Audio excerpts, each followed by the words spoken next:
Навистина сум среќен денес да ве пречекам, господине председател на владата драг Зоран, и тоа за прв пат сум среќен што ве пречекувам во Париз. За неколку минути ќе имаме работна вечера која што ќе ни помогне да поразговараме за различни суштински прашања од билатералните односи, европската перспектива на Северна Македонија, правната држава, реформите, но исто така и состојбата во регионот на земјите од Западен Балкан и улогата која што Франција може да ја одигра. Нашите две земји негуваат на вистина доверливи односи од независноста на Македонија и тоа од почетокот на 90-тите години. Франција на вистина активно учествуваше во 2000-та година за миролюбивото решавање на меѓуетничкиот конфликт, со кој што се потпиша договор за кој што ќе славиме 20 годишнина ова година, и од тогаш ќе ви кажам со големо признавање и воодушевување за патот кој што го помина Северна Македонија, на вистина извонреден пат, и како сојузник, господине председател на владата, јас денес ве пречекувам во Париз на неколку денови од самитот во НАТО. Веќе година дена Франција целосно ја поддржува вашата земја за влез во Северната алијанса по разрешувањето на спорот со Грција пред 3 години. И да, Преспанскиот договор, чиј што творец сте вие, драг Зоран, заедно со Алексис Ципрас, заслужува да биде оквалификуван како историски. Навистина докажавте голема политичка храброст за да го постигнете тоа, но исто така и да го убедите и вашиот народ. И сакам тоа овде да го подсетам и да го поздравам. Ништо не е запишано, туку вие заедно го градевте и го запишавте со премиерот Ципрас и го остваривте.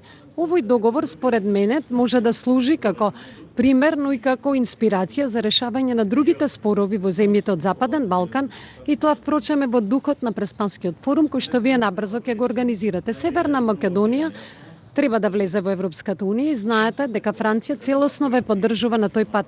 Понекогаш можеби сте мислеле дека сме тежок партнер кој што многу бара, но јас сакам да бидам искрен партнер.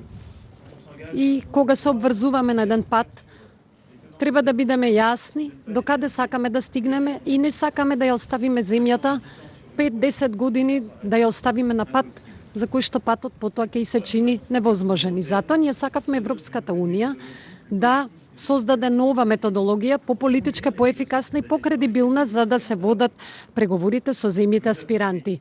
И затоа ние одлучивме да ги отвориме преговорите за членство со вашата земја во месец март 2020 година, но сега дојдено е време да се конкретизира таа одлука, а покасно ќе зборуваме за начините како да се постигне тоа, и активно го поддржувам изнаоѓањето на компромис со Бугарија. Во однос на важните реформи кои што беа спроведени под ваше водство 2017 година, вашата земја заслужува да ги почне без чекање преговорите за членство. Франција ќе биде внимателен партнер и одблиску ќе ги следи работите. Ќе разговараме исто така и за огромните предизвици поврзани со пандемијата околу COVID-19, и Франција учествува во механизмот за распределба на вакцините во земјите од Западен Балкан, но и преку КОВАКС, механизмот за кој што веќе првите дози на вакцини пристигнаа во Северна Македонија.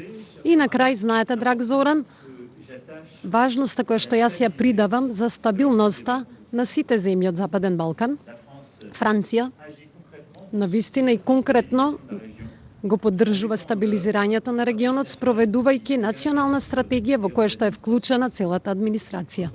Вашата земја, според својот модел за миролюбиво решавање на споровите помеѓу различните заедници, но и преку вашата активна дипломатија за решавање на регионалните спорови, дава дополнителен и специфичен придонес.